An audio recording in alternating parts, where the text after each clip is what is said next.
Everyone, welcome back to At the Buzzer. I'm joined as always by Jack Tyrion. Jack, how you doing? Brian, doing good. Thanks. Thanks for having me.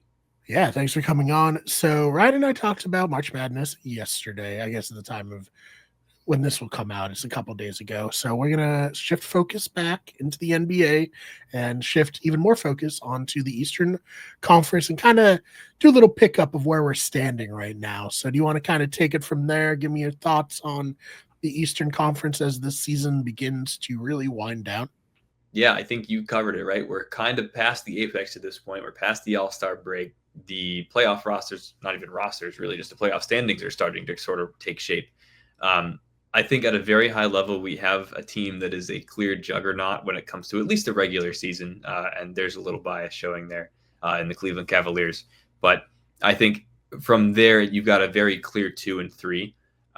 And I think pretty much everything after that is sort of a crapshoot, quite frankly. So I think obviously Cavs number one, obviously Celtics, your reigning champions are number two, but 6.5 games gap between the Cavs and the Celtics is a pretty big number. So sort of interesting to see the dynamic going into the playoffs and sort of what people are thinking about who is really going to go far and who frankly is going to come out of the East. Yeah, I was honestly surprised because it's like, okay, in my head, it's like I know the Cavs are up on the Celtics, and then it's like, damn, the Cavs have been having a tremendous season. Yeah, they have. I think I don't know how many winning streaks of 20 games, but they were like right there each time. I think what is nice to see is that 2 of those losses are to the Celtics, right? Well, they have Right. 1 win on us, but if nothing else, at least we're built to compete against them. I do think, and I know they knew what they were doing, but when they acquired DeAndre Hunter from Atlanta, that was sort of like the guy you can either stick in as a spot start or like off the bench, that sort of like hybrid 6-man fringe starting player who can come in and be a 3-and-D type of guy, which obviously against the Celtics, who are like based on superstar wings, you need somebody who can come in and kind of shut that down. So it was very clear that that was we're going to compete with Boston. That's what it comes down to. But yeah, I mean, 6.5 games up on the Celtics, who are also, I think we talked about it before we recorded, like they're 50-19 right now, right? Yeah, So they're having a great season in their own right. they're doing okay. Yeah, they're doing okay. That's not a bad thing by any means. They've got some fairly, I don't want to say winnable games coming up, but they do. And frankly, when you're the Celtics or even when you're the Cavs, a lot of the games you're having are winnable games. So I think it's a matter of how are their paths going to meet in the playoffs. I think it's fairly set right now. I wouldn't be surprised if this was your Eastern Conference Finals. Yeah. I think, frankly, like you're looking at New York, who plays pretty poorly against the Celtics. Again, as a Celtics fan, like that's what we see a lot of. I don't think the Pacers are great. I think that you'll look even at the 4, 5, 6 slot in the standings, and you've got Indiana, Milwaukee, and Detroit. Surprise. I think that's a cool storyline to think about, and kind of where JB Bickerstaff has taken that team. You could argue that they should have won against Oklahoma City the other night. I will not die on that hill necessarily, but it did seem like, I mean, JB got fined. If you haven't seen that interview, highly recommend it. Go look at JB Bickerstaff's post-game OKC interview. He's like throwing things and like slamming on the table. He's like, if they just officiated us fairly, like we could have won. So the Shea foul baiting, I think, is starting to take sort of a toll on a lot of coaches. You know that there's discourse on it on NBA Twitter, which doesn't mean much, frankly. There's discourse on everything on NBA Twitter. But when it comes to the foul baiting that Shea is sort of doing, when he's a very talented player, and I think if you take that away from him, it makes him a lot more likable. So that's a little Western Conference pivot, Brian. But I mean, Les, when the Celtics played the Thunder had 35 free throws. The Celtics had 12. Yeah. Like, it's a thing.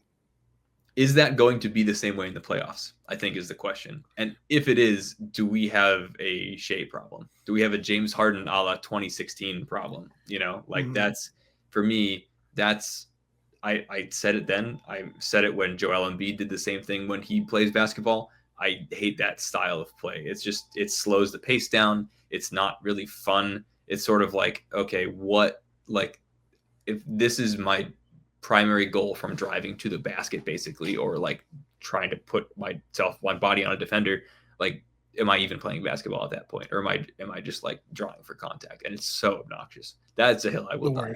Yeah, the worst style of basketball. I think we did a whole like segment pretty recently, We right? did. Where we're just like, if you want to complain about the three ball, no, this is what will kill people's interest in basketball way quicker because it's like, what's the point of watching this? Um, but yeah, let's talk a little bit about the Pistons. I mean, like Yeah, you said, a surprise season. They were so bad last year, Jack. they were really bad. How have they turned it around this quickly? I think it's one player. I think what it comes down to is somebody who got injured very early last season, and Cade Cunningham was an all-star this year, knew he was going to be a really good player, clearly took the time to hone his craft when he was healthy in the offseason, and came back looking better than ever. Like he's a dude that leads that team. I think credit to Asar Thompson as well, who is, playing also very well, like defensive on-ball pressure type of guy. They are a good team. They're just young. So you think about from a consistency standpoint, how are they going to hold up in the playoffs?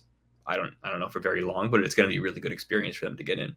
What's nice is as of right now, they are not in the play-in, so they don't have to worry about the nerves maybe of that. They've got a 7-game series to worry about first, and they can deal with that.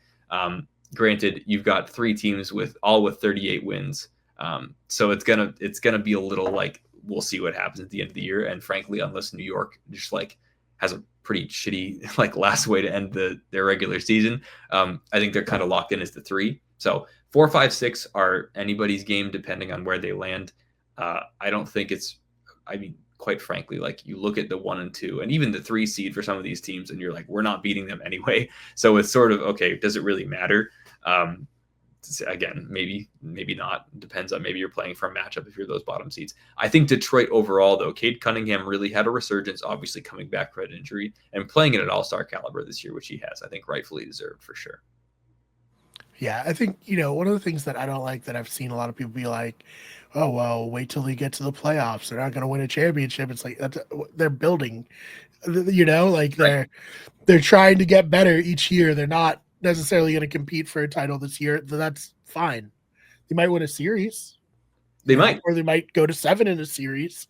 Like that's progress. So I think we've gotten a little out of whack with the, rings are the only thing that matters and the only Yes. thing you can find enjoyment in, So accurate. I think if you're a Detroit fan, you know that they're not going to win a championship this year. And if Yeah, you but if that's you okay. think that that's okay, exactly, it's okay. You know what they're building towards. This will be great experience for them. The average age on that roster's got to be like, I don't know, aside from Dennis Schroeder, probably like 22 years old. Like Right. that's a win in and of itself, quite frankly. And they've got their oh man, I forgot his name already because he's been out of the picture for so long. But they have like Jalen Duren. Oh, Jaden Ivey is the one who's out, and he hurt himself at the beginning of the year, and he's been out since. So like that's another guy who's going to come back next year. Hopefully, have a sort of Cade Cunningham resurgence. Let JB Bickerstaff kind of lead this team and direct this team from a maturity standpoint, and say, okay, now maybe next year we have a little bit more of a real shot. Yeah. No, I think that's a good way to look at it. I'd be remiss if I didn't talk a little bit of shit about the Heat. Oh, let's do it. I figured you'd be up for it. Of course. So 29 and 39, 1 and 9 in their last 10, and losers of 8 straight. Obviously trading Jimmy Butler was bad for that, but like they have completely fallen off a cliff here, Jack. They friendly reminder that Tyler Hero is an all-star over Derek White. So something to think about. Right. Good point. Now as would you say Tyler Hero is their best player? I guess probably no, him or Bam, right? Then probably tertiary is like Wiggins. Now Wiggins, which is a weird thing to think about. Still Wiggins on the Heat. Right. I don't know why. He does fit their scheme well, but like anyway, I'm so glad that now the Heat fans the tweet that keeps resurging, and I'm sure you've seen it, is like oh, Celtics fans are sick. Like they got Kristaps and we're going to get Dame. Like that sucks for them. So now you don't have Dame. You don't have Jimmy. You're barely in the play and you're hanging on by a thread. You're going to have to win 2 games against one of the Hawks or the Magic as it stands right now. And you're not going to do that, quite frankly. I don't care. Like that team right now is sort of like, it's very dysfunctional. I know that is known, and I think it's satisfying to see that, though, right? There's a chance they may not even make the play-in, right? I'm rooting for the Raptors the rest of the way here. Don't don't get me wrong, 5.5 game spread between them and not making the playoffs at all, but even the play-in. But I mean, the validation that I would feel from the crap that they've talked over the last couple of years, and granted, they've earned it. They beat us in that 7-game series, right? But I feel like something about them, like they hate us. They really do not like Celtics fans. So yeah, well, who does other than other Celtics fans? Sometimes. Okay. Good point. Sometimes we hit each other. That is true too. We're probably going to be number one after winning a championship too. So I get it. Yeah, I'll never forget leaving the Garden one night after a Bruins game and 2 Bruins fans getting into a fight right in front of me. It was we won. We won the. What is happening? That's hockey, man. That's different. Here, everybody's just going to shove each other and call each other names and then get separated by the ref. So. Oh man. All right. Anything else from the Eastern Conference that you wanted to touch on? I think nothing too huge. I think will be interesting to see sort of where the Pacers and Bucks finish. I think just in general, right? They're still middle of the pack teams. Pacers obviously made the ECF run last year. Are they going to be able to recreate that? We'll see. Bucks, I think, let's see what Kuzma does. I haven't really seen enough out of him to really say, like, yeah, this is the missing piece. I don't know. That team, the Bucks, to me feels sort of like a fading supernova a little bit. So I would take the Pistons over the Bucks, to be quite frank with you. So I think it'll be interesting to see, again, obviously playoff picture perspective. I think these seeds are all sort of like where they're going to generally be. I'm just excited to see how it plays out. The East is going to be my favorite because obviously we follow it closely, but I think it's going to be really, really fun to watch. Yeah, no, I agree. I mean, getting down to it, what's it like 13 games left for the Celtics? Doing some quick mental math. That's nothing. It's about to be here, Jack. Yeah, it is. It's basically like March Madness ends and the playoffs begin. Pretty much. And then the playoffs take the course of like 2 months. So there's a lot of good basketball to watch. We'll be here. We will be here. 2 months, guarantee you we'll do at least a show or two. Yeah, at least a couple. Not like last year where we fell off the face of the map despite the Celtics having a run. This year we're back. We were too invested. That's fine. Right. We were too biased. We didn't want to curse your screens with it. It's fine. We're better. We've grown. Absolutely. All right, Jack. Anything you want to plug before we get on out of here? Best place to find me is on Twitter. I'll certainly be tweeting about all this stuff as we get into the playoff picture. You can find me on there at Jack_Tiernan. Also watch our other shows. We've got the Bayou Breakdown with Saints news for the NFL and Around the Diamond for all of our baseball news. Yeah, we got to get another Around the Diamond going soon. You're right. I don't know if you saw on Instagram, I posted that Cam Ward, the presumed first overall pick, said that it would be a dream to play for the Saints. So we'll see. Maybe the Saints will trade up. And I wouldn't hate that. That would be fun. If we trade Derek Carr for that pick, I would die. I would take anything. Yeah, so we got to keep an eye on that. I think Cam Ward is going to be a very exciting player. Agreed. And I think that'd be very exciting if he did go to the Saints because, they need the next guy there, right? It's not Derek Carr. They tried. It's not Derek Carr. Nope, that contract is going to lapse. So agreed. That would be awesome. Yeah, so we'll see there. As for me, follow the main channel where you get everything. I just put a video talking about the college basketball video games and why we need another one now that we're in the world of NIL and what happened to make those go away in the first place. A little history there. And then, our other channels are Those Fake Nerds, which is like this channel, but about video games and movies, pop culture. And our podcasting channel is Better Radio right now. Survivor's on. So we were covering Survivor with the Blindsiders. We just finished up The Traitors, the first season. We covered that. Very successful. So a lot of fun. So please go check all of those out. And other than that, Jack, thank you so much for your time. Of course. Thanks for having me. We'll see you all in the next one. Everyone, welcome back to Wicked Sports. This is Around the Diamond. We're joined by Chris Uminsky to talk a little bit about the Dodgers and Cubs Tokyo series. Chris, how you doing?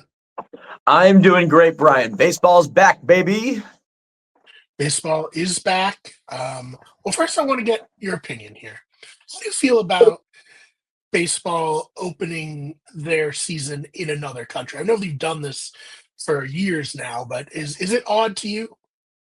I mean, I guess it isn't as weird now in all of the leagues have been experimenting, playing in other countries, trying to expand their markets. And Japan is particularly well positioned for Major League Baseball. So I don't have an opinion on whether it should have been in the States or not, but I like the idea of the Tokyo series just as a general thing. Yeah, I mean, obviously, you put the Dodgers out there with Shohei Ohtani. That's huge. He's the biggest star in the baseball world, not just Tokyo, not just the U.S., but everywhere. So it makes sense. It's good there, but I guess let's get to the actual game. So the Dodgers, it says swept. They won 2 games. I don't know. I feel like sweep, you got to have at least like 3 games, right? But yeah, they won the 2 games over your Cubs. How you feeling about these matchups? How you feeling about the Cubs so far? Well, I the first game was rough to watch. I'm a Dodgers hater. I always have been. I always will be. But yeah, Shohei Ohtani hit a home run. That's of course, very exciting for everyone in Japan. It was the first. I didn't realize this. It was the first all Japanese starting pitcher lineups. Like the first time the 2 Japanese starting pitchers were on opening day.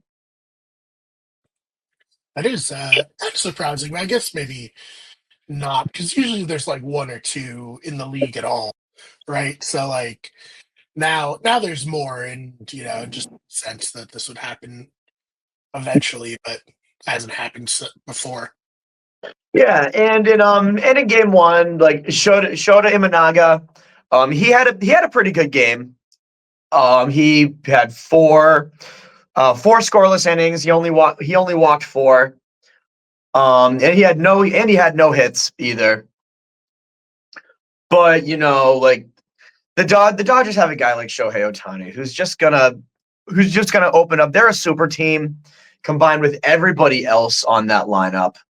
Mookie Betts is on that lineup, but he missed both of those games. Very very sad for them. But overall, like I thought the Cubs looked pretty good in game 1.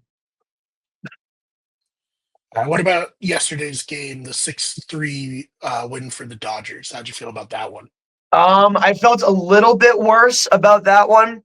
They did try to make a rally there at the end, but it was just the first couple of innings of that game were just really difficult to watch. You wake up at 6. You're waking up at 5:30 in the morning to watch a 6 a.m. start time Eastern Standard or daylight, but it was that game was not fun to watch. Yeah, that is one of the really tough things about these games. If your team isn't it, like yours was, I mean, it's tough enough for the East Coast. Imagine you're like in Chicago, another hour behind, or in like the West Coast, and it's like 2 in the morning, 3 in the morning. Like, what are you supposed to do there, Chris? I guess that's true. This is usually the East Coast gets screwed in these sorts of deals, but we can count ourselves lucky, I guess, that I wasn't Oh man. Damn. So now the Cubs come back and they're going back to spring training, which is also super weird. Quirk of everything. What are you looking for in these last 4 games from spring training? I guess I'm looking for none of our starters to be doing anything at all. Just work the minor leaguers, work the prospects, maybe give some of the bullpen guys some reps, but right now rest your starters. Get them ready to start the season. It's gonna be an interesting season. The way that it started, 0-2. Yeah.